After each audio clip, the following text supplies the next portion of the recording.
Hey everyone, and welcome back to my Let's Play of Dark Parables, the final Cinderella. Really sorry about posting the game late. I thought I had posted it on Friday. What could have happened was, any of the small things could have happened and the game just, for some reason, did not upload. So yes, I did post it on Sunday and everything, so again, sorry about that. Yeah, so, how's the Canadian Thanksgiving for all those Canadians? I honestly don't know what I'm supposed to do here.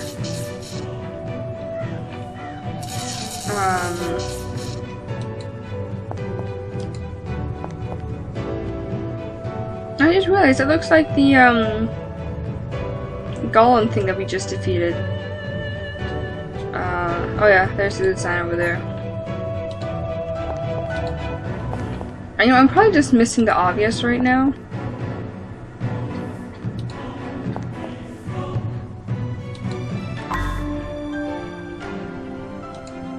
Something that came to my mind after the last episode is, he said it was a one-way trip. How are we supposed to get back? Oh yeah, so I was talking about Thanksgiving.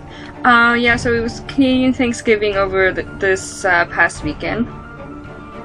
I was lucky enough to actually get to eat 2 dinners. My mom made one on the Sunday, and then my aunt and my mom and some other family members made one last night, Monday night. So I was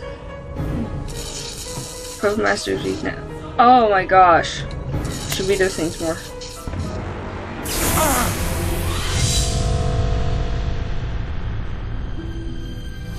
What have I done?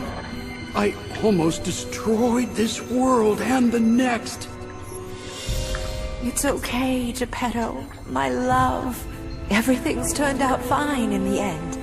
Now we can be together forever. Pinocchio, where's our son? We must save our son, Amelia.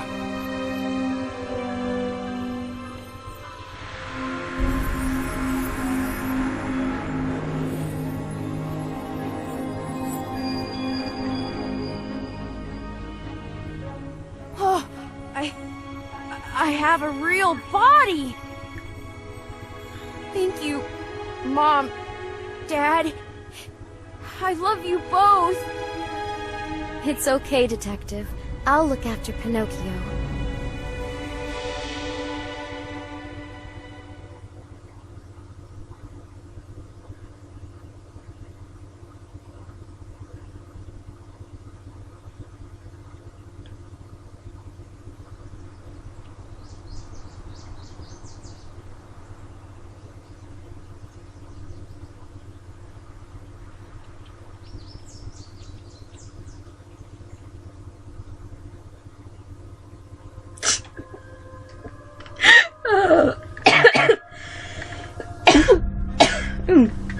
Sorry about that. And I wasn't laughing at the ending. The ending actually had me in tears slightly, but I was laughing because I only had like 3 minutes left at the ending and I could have put it in my other video. So, yeah, this is probably going to be one of the shorter videos. Now this is the standard edition, not the collector's edition, so there's no bonus chapter, unfortunately. What I can do, and this is probably something I should have done a while ago, add in the links for Dark Parables 5 and 8. That's 5 is Final Cinderella and 8 is Little Mermaid and the Purple Tide, and send you over to someone who actually does have the bonus chapters. So yeah, I'll definitely add those ones into the bottom. And I hope you guys all enjoyed this. This has definitely been one of my favorites, and I'm glad I was able to make it a little longer than my normal ones.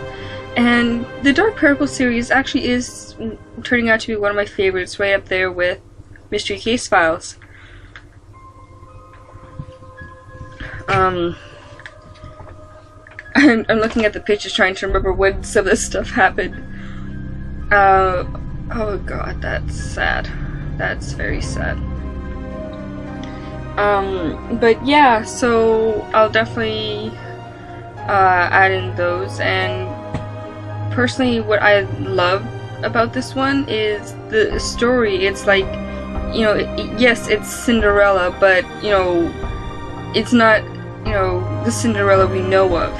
And even the part with you know, Cinderella not having, you know, clothes to go to the ball and everything.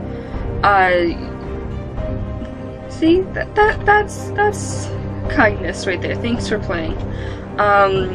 But yeah, it's just, you know, I love how the Dark Rebel games take the stories and put a little twist on them. I'm trying to put them down. So yeah, definitely, this is definitely one of my favorite series, right up there with Mystery Case Files. And so yeah, I hope you guys have all enjoyed this as much as I have. As always, please like, favorite, comment, and share. And I'll see you guys in the next one. Bye!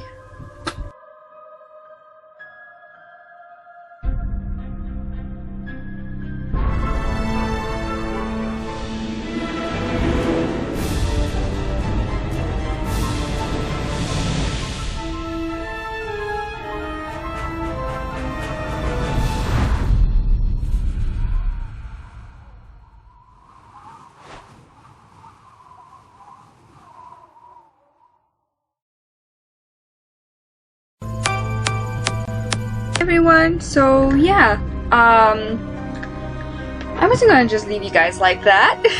No, that was way too short a video for me to be posting up. So, you may notice that at the bottom, it says, welcome Artemis, instead of welcome Sarah.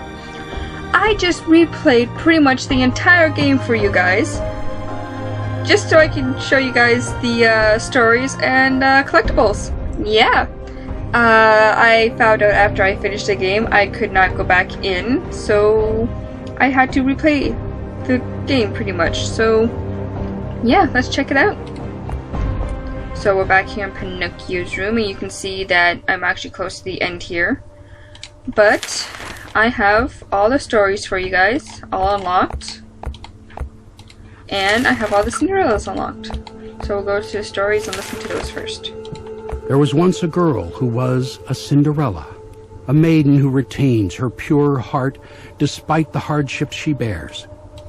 Now this girl never knew her mother, and her father and stepmother died when she was young. She was left at the mercy of her uncle, who forced the girl and her stepsister to work as unpaid servants. One day news came that a ball was being held in the mysterious mansion on the mountain. Both girls wished to go to the ball, but they had no clothes to wear. Fortunately, an old lady gifted them each a ball gown and a pair of glass slippers. Their uncle saw the girl's new dress and confiscated it, as he desired to sell the dress for money. Her stepsister managed to hide her own dress, and she helped the girl make over an old dress for the ball. The girls greatly enjoyed themselves at the ball. However, at midnight, tragedy struck. The girl's stepsister was transformed into glass. Determined to return her stepsister to normal, the girl bravely sneaked back into the mansion to look for clues. Alright, so that's pretty much just telling us, you know, what happened with Catherine and her sister Cinderella. Alright, and this is the evil godmother. Chosen by the maiden goddess to be godmother, Amelia traveled the world in search of Cinderellas. She aided many Cinderellas, and in return, the Cinderellas treated Amelia as if she were their real mother. One day, while on her travels, she met the woodcarver Geppetto. It was love at first sight. They got married and spent many blissful years together. However, their happiness was not to last. Upon returning home after one of her journeys, she discovered that her husband had been killed. The shock was too great, and she descended into madness. Desperately, she hatched a crazy plan. She would find the final Cinderella and use her soul, together with the soul necklace, to bring Geppetto back to life. To find Cinderella, Amelia installed the Cinderella detector in her son Pinocchio. She also created cursed ball gowns and glass slippers. If a girl who was not Cinderella wore her cursed clothes, she would turn into a glass maiden at midnight. Heedless of the suffering she caused to innocent girls and to her son Pinocchio, Amelia single-mindedly devoted her life to reviving her husband. She became known as the evil godmother. That's sad. That's like knowing her story. It like she went crazy to revive the person she loved. It's sad and slightly romantic. I don't know. All right, Pinocchio. It's really interesting. The heart here. That's interesting. There was once a woodcarver named Geppetto who traveled the world in search of wood suitable to carve his puppet masterpiece. One day his wife Amelia brought him wood from the Forbidden Grove, with which he carved a puppet named Pinocchio. To his surprise, the puppet came to life. Pinocchio was shunned by villagers for being a sentient puppet, so he started telling lies to get people's attention. Seeing his son's loneliness, Geppetto spent several months in the Forbidden Grove carving a giant wooden beast to act as his son's companion and protector. The time Geppetto spent in the grove corrupted him, and he grew obsessed with carving puppets, even neglecting his family for the sake of creating more puppets. The villagers grew afraid of Geppetto and his creepy puppets, so they had him put to death. Devastated, Pinocchio blamed himself for his dad's death. He decided to redeem himself by searching for Cinderella so that he might help his mother revive his dad. Oh god, this is getting sad. Sorry, I have my hands over my mouth. This is getting sad. It's like, one thing leads to another and it's just a whole downfall of stuff, and it's like, oh my god. Forbidden to directly interfere with the mortal world, the maiden goddess decided to choose a pure-hearted maiden with magical powers to act as her handmaiden. Upon her handmaiden, she bestowed the power to detect Cinderella's and gave her the magic glass wand. With this powerful magical tool, the handmaiden could wield powerful magic. The handmaiden's primary duty is to seek out and aid Cinderella's. In time, her good deeds were known to all, and she came to be called Godmother. After the first godmother died, the maiden goddess chose another to take her place. Thus, the tradition has carried on to the present day. Each handmaiden expressed their magic in different ways. For example, one godmother was skilled at dressmaking, so she liked to imbue her magic in the clothes she made. When the maiden goddess saw that the latest godmother had turned evil, she took away the godmother's powers and confiscated the magic glass wand. In her disappointment at her handmaiden's betrayal, the maiden goddess vowed never to pick another handmaiden again. Oh. I'm actually hoping I have the sound on for you guys so you can hear it. You're not just sitting here in silence. Because I would actually be so mean to forget to turn the sound on, and I probably did. Like, I have a feeling I forgot to turn the sound on, but who knows. If I did, then sorry guys. Alright, last but not least, the Forbidden Grove. Deep inside the mirror world lies a grove of trees filled with great spiritual power. This magical grove can only be accessed by means of specially enchanted mirrors. Long ago, a band of thieves found one of these mirrors and entered into the mirror world to plunder its treasures. However, they were caught and executed in the magical grove. Charming. In death, their souls lingered, corrupting the trees with their hatred and greed. The trees became twisted and deformed, and the grove came to be known as the Forbidden Grove. Naturally. It is said that if a pure-hearted person created a puppet with wood from these trees, the puppet would be given a soul and come to life. However, if the puppet maker had a tainted heart, the puppet would be soulless. Which explains Geppetto. Those who spend too much time in the Forbidden Grove will gradually become corrupted by the thieves' souls and the evil trees. Only the magic glass wand is able to purify the grove. Which I think is what we did in the main game. Alright, so yeah, let's check out the final Cinderellas. Once upon a time, there was a Cinderella named Ella. After her father died, she was sent to work in the kitchen by her stepmother. One day, news came that the prince had decided to hold a ball. All the girls in the kingdom were invited, but Ella was forbidden to go. Forlornly, Ella made a wish that she could join her stepsisters at the ball. Hearing her desperate plea, Godmother appeared. She transformed a pumpkin and mice into a beautiful horse-drawn carriage. Then Ella's rags were transformed into a stunning ball gown and glittering glass slippers.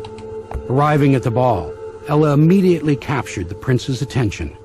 He fell in love with her gentle nature, and they got married and lived happily ever after. So that's the story of Cinderella we pretty much all know, except for the happily ever after. I think the original story, she never accepted to marry the prince and just went back to working as a slave, pretty much. Yeah. Disney lied to you guys, sorry. There was once a queen whose beauty was unparalleled. Before she died, she made her king promise never to marry anyone uglier than herself. Years passed, and the king found that the only person beautiful enough to be his bride was his daughter, Agnes. Oh, God. Horrified by her father's plan to marry her, Agnes fled. Along the way, she met Godmother, who used her magic to send Agnes to a faraway land where she would be safe from her father's pursuit. Upon arriving, Agnes saved a frog from being devoured by a giant snake. Impressed by her bravery, the frog made his identity known. He was the cursed frog prince of the Black Forest. Agnes married the prince, and they lived happily ever after until her death. Well then, the cursed princess. Once upon a time, there was a princess in the east named Shan. She had a kind and generous spirit, and all her people loved her. But Shan had a stepsister named Chi, who was deeply jealous of Shan's popularity. Chi was always playing cruel tricks on Shan, but Shan never bore any ill will toward Chi. One day, Chi discovered that her beloved prince had fallen in love with Shan. In her fury, she used her magic to change Shan into a nine-tailed fox. Kinsu! When the prince came to visit Shan, he found out about Shan's predicament. With Godmother's help, he managed to restore Shan to her human form. He married Shan, and they lived happily ever after. I'm kind of like, yeah, I think if a guy is willing to try enough to change you back into a human, it's probably worth your time. Once there was a girl named Bianca, whose beauty and kind nature attracted many suitors. Her stepmother feared that her own daughters would not be able to find any husbands, so she had a witch imprison Bianca in a cursed tower. One day a prince happened to pass by the tower and saw that Bianca was trapped. He broke into the tower, freeing Bianca, but fell prey to a curse which transformed him into a hideous ogre. Charming. Feeling responsible for the prince's plight, Bianca journeyed to find a cure for the prince. After many trials and tribulations, she found Godmother, who helped her brew a curse-breaking potion. Bianca used the potion to restore the prince to his human form, and he married Bianca. They lived happily ever after. Bianca. That name is something special to me. Yeah, so there's the stories. I think that's there's 4 and 5, so 9 stories. And yeah, so I hope you guys have all enjoyed that. Yeah, I definitely enjoyed the game, and yes, I will get around to recording the Little Mermaid and the Purple Tide one. Just be patient.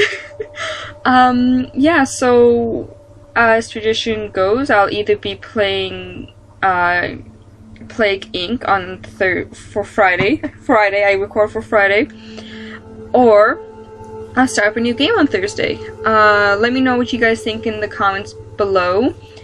And yeah, I guess I'll see you guys in the next one. Bye! You can't see me waving, but I'm waving. Bye!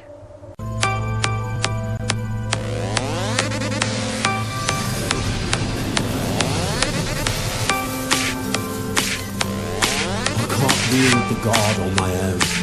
I need your help. Maybe we get to Satan will be fighting.